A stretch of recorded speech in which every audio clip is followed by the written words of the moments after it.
Trapped by the belief that I'm not good enough, bound by the limitations and the lies that consumed my world, this was me. It wasn't until I took the biggest leap in my life to know and trust the power within. And it was at that moment I made a choice. My past will not define me anymore.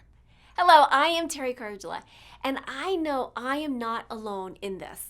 Over the years, I have found that the number one mistake that we make is that we get in the way of our own success story. Yes, I said it. On this show, together we'll tackle limiting beliefs, self-sabotage, getting stuck, fear, doubt, overwhelm, and the imposter syndrome. Join us on this journey designed to transport you beyond your limitations to a world where anything is possible. This is Talking with Teri. Hi, and welcome back to Talking with Teri, where we have powerful conversations to transform your life and your business. And I'm so delighted because we have a fellow Coloradian on the call with us, Sarah Duran.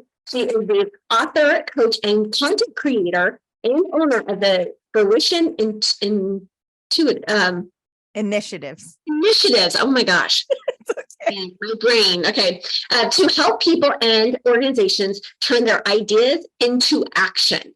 So welcome to the show, Sarah. Thank you so much for having me. Okay, so let's dive right in. Okay, my favorite question to get started is just tell us a little bit about yourself and how did you get to where you're at today? Sure. So my career started actually in K-12 education. I was a teacher. After that, I worked for a variety of educational nonprofits doing like operational roles and doing a lot of project management. And I had what I tend to refer to as like my first, maybe my early midlife crisis, where I woke up one day and I was just like, I had gotten a job that checked all the boxes for me. So I was like making more money. I was working from home. I had like greater autonomy. The team was great. Like everything was, all the stars had aligned. And I woke up and was like, I'm not happy. Like, and I don't know why. I've checked all the boxes. I'm not sure what's going on, but like, this isn't it. And so I have to figure something else out. And I wasn't sure what that thing was yet. But I have an incredibly supportive husband. And I was like, I need to quit my job. And I'm going to figure out what to do in the interim. Like, I think I'm going to get my real estate license. And while I'm doing that, I'm going to pick up some contract work. So I basically like picked up contract work for a lot of folks that I've been working for before that current job. And I did some contract work for that current employer too. So, and what I learned through the course of that journey that immediately after leaving my job is that A, I was not made to be a real estate agent, and B, the contract work was really lucrative and I kept getting repeat business. I kept getting referrals. And so I was like, oh, I guess this is my thing. And so through, a series of events, I ended up starting my own company. And it's still mostly what I do today. I kind of have a variety of hustles, as they say. But I started my company and was mostly focusing and still focus a big part of my work on project management and project strategy. And so that's what I started doing. And then over the last several years, what I've been doing is shifting my work to add a component where I'm really helping other entrepreneurs, mostly single person businesses. So freelancers, consultants, solopreneurs, build better businesses and be able to scale their work on their own terms and build work that gives them the life that they want to lead. And so I still spend about 75% of my time being a freelance project manager, business consultant, strategist for my clients on that side. And then I spend the rest of my time writing a lot, creating courses, and coaching freelancers, consultants, and solopreneurs. Love it. I love it. So I love hearing what has been your in this entrepreneur journey. And I love that you're saying, here we are, because I think there's a lot of us that can relate to this. And we've checked all the boxes, right? We've checked all the boxes. We've done everything. Okay, here we are. I did X, Y, and Z, and I'm supposed to be happy. And so true that that's, true for some people, but for a lot of us, we know that there's something missing. For you, what has been your biggest challenge or barrier to overcome in this journey? Yeah, so I feel like in the beginning, it was like I really didn't know, which is something that now in hindsight, I use a lot in my coaching practice with my own clients. But like I thought that I knew what I wanted. And I also had this idea where I was like, I know what I want, and then I'm going to get it. And then I'm just going to do that thing for the rest of my life. Yeah. And so A, I thought that I knew what I wanted, which I did not. And B, I thought that it had to just like be the same and that I wasn't allowed to like change and like reinvent myself and like go do something completely different. Like I had quote unquote like worked my way up to a place where I was like, oh, like this is good. This is what I've always wanted. So maybe I should just stay here, even though I'm not totally happy with it. And so I actually think the two barriers are like sort of like non-tangible ones for me, where it was like I really had to get to a place which like for me sort of happened organically just by the way that like my life and my business unfolded, where I was like, oh, I need to get super clear about what I want, because if I don't know what I want, there's no way I'm going to be able to manifest that into existence. Right. And also developing a framework for myself that I now use with my coaching clients, where I'm like, you can figure out what you want, and in 3 years, it may be completely different. And that's totally fine. Like you may figure it out, you may overcome all those barriers, and you may wake up one day and be like, yeah, this isn't doing it for me anymore. And like having the tools and the frameworks to be able to reinvent yourself, and sort of just the permission too, where again, it's like, I think we get into this place where you've quote unquote made it, and you're like, why would I throw this all away just for something as little as fulfillment or happiness, right? Because I've checked all the other boxes. Little things, like Just little tiny things, no big deal. tiny things. But I think this is like a great conversation, because I think that, again, back in the day, and I'll say it's more, the masculine driven, you have these goals and you have to, achieve these goals. And then, you get those goals. It's like we're almost never satisfied. Yeah. And we're like, okay, then we get to the next one. And then it's like, okay, that's the next box. And then that's the next box. And here's the thing is like, there's nothing wrong with that. Okay. That was my story, and I was checking all the boxes. And then I realized at some point that, oh, you know what? Like, this isn't bringing me happiness. This isn't bringing me joy, even though it looks on the outside, right, Teri has it all figured out, and Teri has it figured out. But really, it's also about having that fluidity. And I think the more that we bring in, and I'm going to say it, the feminine energy, and allowing ourselves to be in flow, yep, very, very different, because then it's like we're allowing ourselves to be like, oh, okay, no, I'm being curious about this. And this is, and I think that all the things that have led us up to where we're at today all serves a purpose. Those ideas, those conversations, those relationships or whatever, they've all kind of guided us to where we're, to really take us to where our purpose is in this life. And I don't think sometimes there's always that great visual that's online, and it says like, point A to point B, and it's a straight line. And it says, this is what we think reality is. And then you see the second one, which is point A to B. And it's like, you go up the hills, you go down the valley, you go around, you get lost, you go back around, and you're like tracking around all these different places. And then you get to B, right? Which is where really life is. And I do think we create this beautiful tapestry on our path as we, kind of, connect the dots as we're going through these, this life experience. Yeah, 100%. The way I talk about it I have a pretty different goal setting philosophy than I think a lot of folks. Like, I think I am basically like, smart goals are not great, so let's not do that anymore. And so I like to focus, the way I talk about my goal setting philosophy is goals for the journey instead of the destination, because I think exactly what you said, it's really easy for us, or I'm not going to say it's easy, but it's the typical thing that we're asked to do is to set these targets for these like points in the future. And then we're not actually like living our life in the moment. We're just like focused on this one metric of success in the future, which, as we know, that has been proven very clear for the last 3 years. Future is pretty uncertain. Like, you never know what's going to happen. That has always been true, but I think it has like really been hit home for people in the last few years that if you're not focused on what is relevant and important to you in this moment, then like it doesn't matter.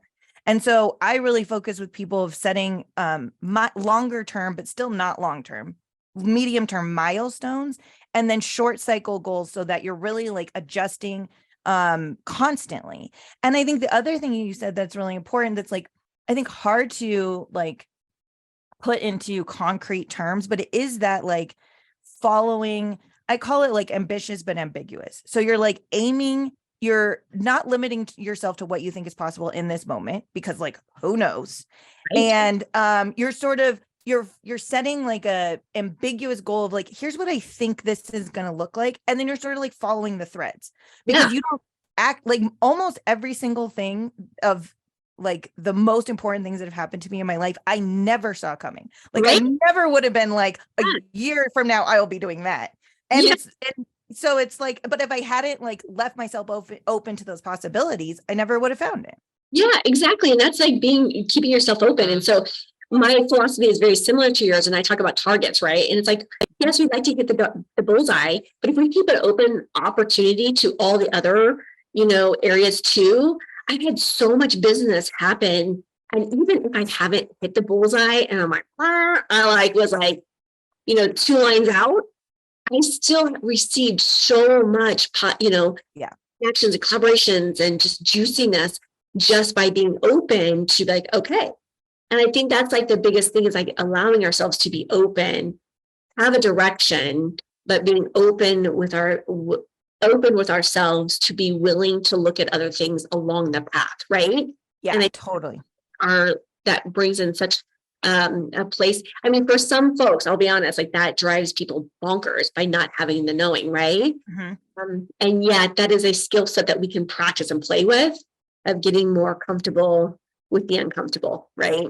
Yeah, because in reality, we don't really know, right? So when you're like, and I'm a type A human, Same. like I plan my life very far in advance, despite everything I just said, right? Like it's just my natural instinct where I'm like, I just want to know what the future holds, but we don't. Yeah. But we're just like tricking ourselves into thinking that that's true. But in reality, like it's not true.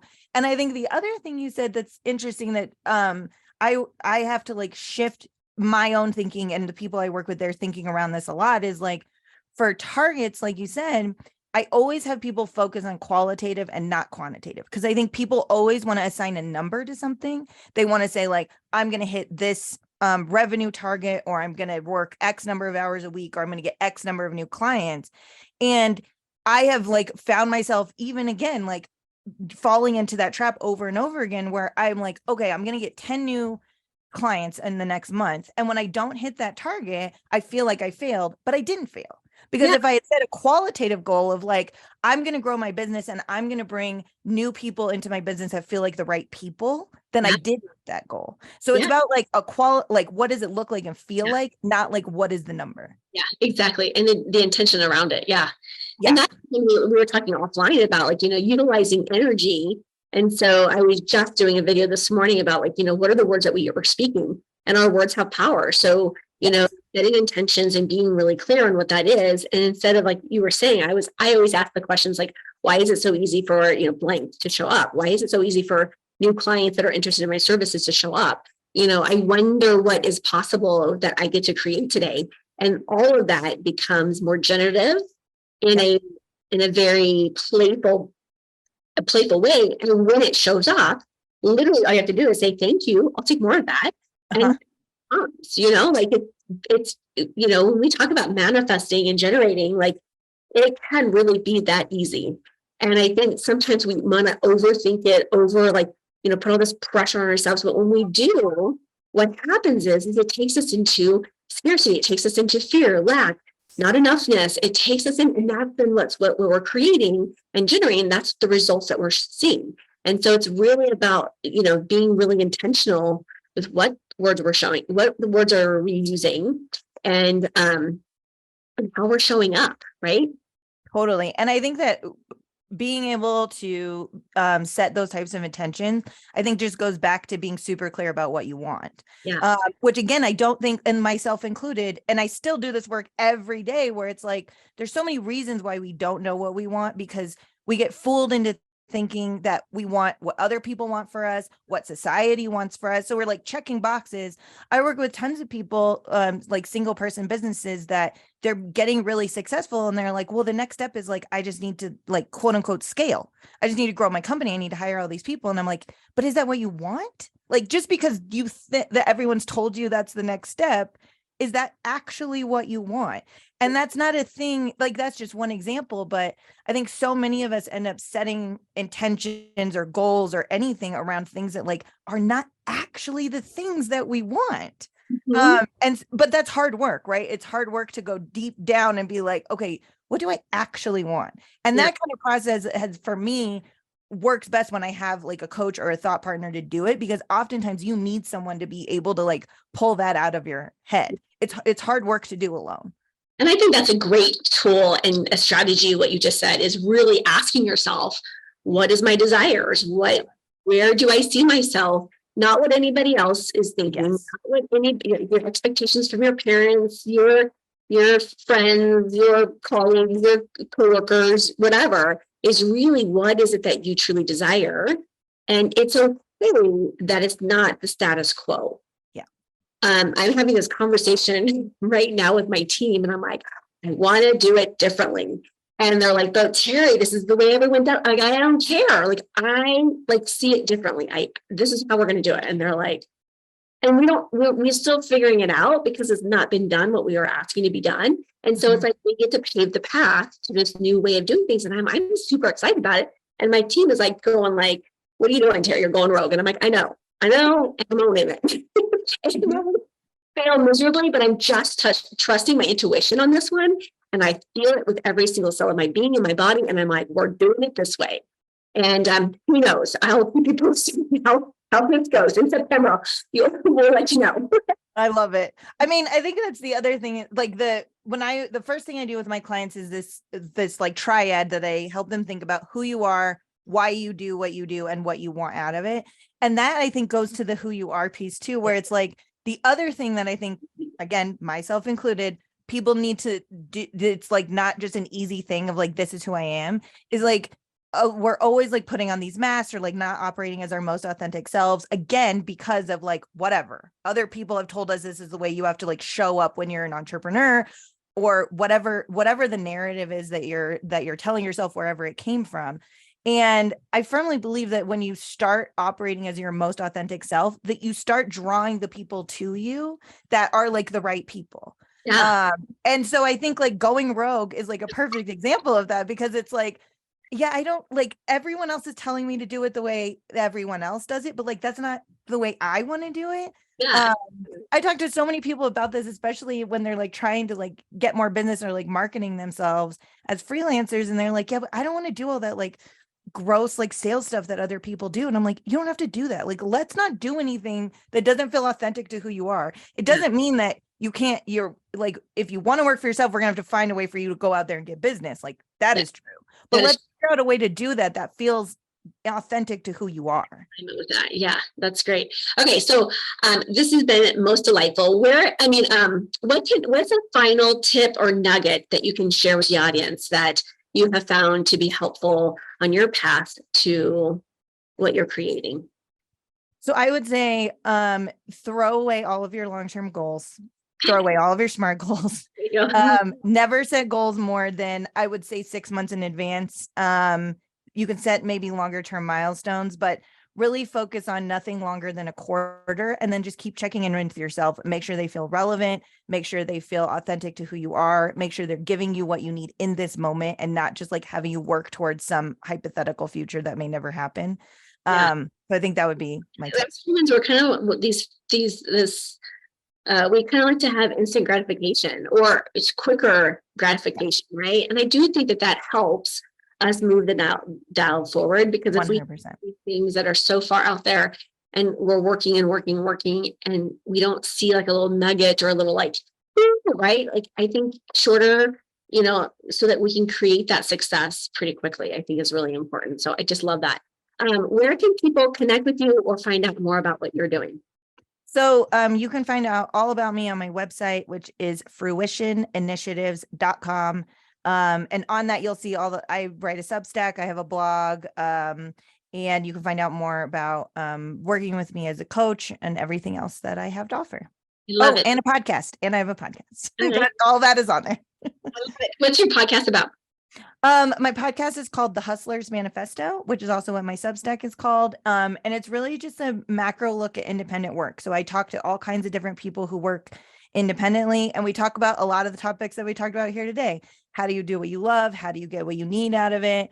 What are the narratives that we're telling ourselves about money, worth, growth, like all those kinds of things. So Love it. Yeah. Been fantastic. Well, thank you so much for doing the work that you're doing. And now, because you're in Colorado, we'll have to get together for coffee. Absolutely. All right. I love it. All right. We'll talk to you soon. All right. Thank you. I am so grateful that you joined me for this episode. If you've enjoyed this, then there's just one thing that I would like you to do. Click to subscribe and leave me a rating and review. As my way to thank you, let's connect for a free consultation. Just reach out to me at talkingwithteri, that's TERI.com, to book your time.